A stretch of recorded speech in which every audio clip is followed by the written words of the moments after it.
দর্শক, আমরা আপনাদেরকে দেখানোর চেষ্টা করছি 5 দাবি নিয়ে ইসলামিক 8 রাজনৈতিক দল আজ নির্বাচন প্রধান কমিশন বরাবর স্মারকলিপি প্রদান করবেন এবং সকাল 10টা থেকে আগারগাঁও মেট্রো রেলের স্টেশনের সামনে এসে অবস্থান করতে শুরু করেছেন ইসলামিক রাজনৈতিক দলের নেতাকর্মীরা এবং তারপর থেকে তারা বিভিন্নভাবে বক্তব্য দিয়ে যাচ্ছেন এবং যে 5 দফা দাবি সেটি যদি আমরা আপনাদেরকে একটু জানিয়ে রাখতে চাই।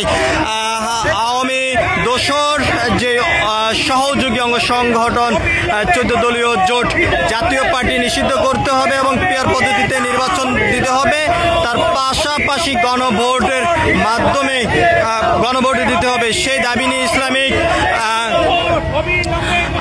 8 রাজনৈতিক দল আজকে এই বিক্ষোভ কর্মসূচির ডাক দিয়েছেন এবং আমরা আপনাদেরকে সেই চিত্রটি সরাসরি দেখানোর চেষ্টা করছি দেশ রূপান্তরের ক্যামেরার মাধ্যমে।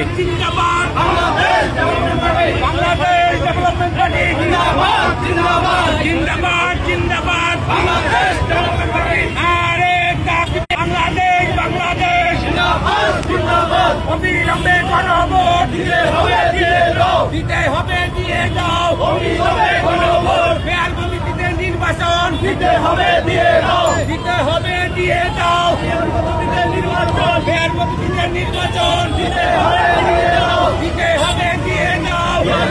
নির্বাচন action, action, direct action, direct action, action, action. ভারতের দালালেরা হুঁশিয়ার সাবধান, ভারতের দালালেরা অবিলম্বে গণভোট দিতে হবে, দিয়ে দাও। অবিলম্বে গণভোট, অবিলম্বে গণভোট দিতে হবে, দিয়ে দাও।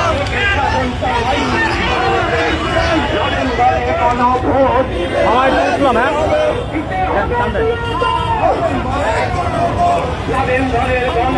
টান দেন আপনি টান দেন, বাকি টান দেন।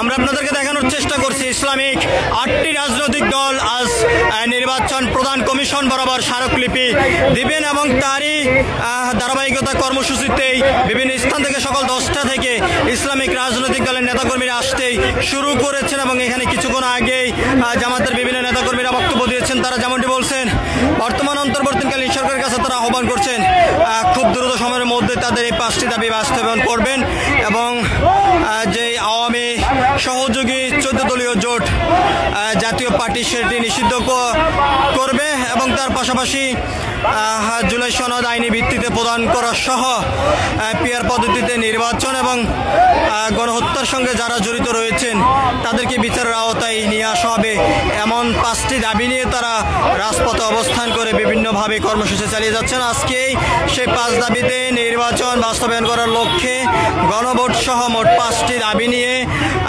নির্বাচন কমিশন বরাবর একটি স্মারকলিপি প্রদান করবেন এবং সেই স্মারকলিপি প্রদান করার কর্মসূচিকে ঘিরে বিভিন্ন স্থান থেকে নেতাকর্মীরা আসতে শুরু করেছেন। আমরা আপনাদেরকে সেই চিত্রটি সরাসরি দেখানোর চেষ্টা করছি আগারগাঁও এলাকা থেকে, সরাসরি আমরা আপনাদেরকে দেখানোর চেষ্টা করছি দেশ রূপান্তরের ক্যামেরার মাধ্যমে।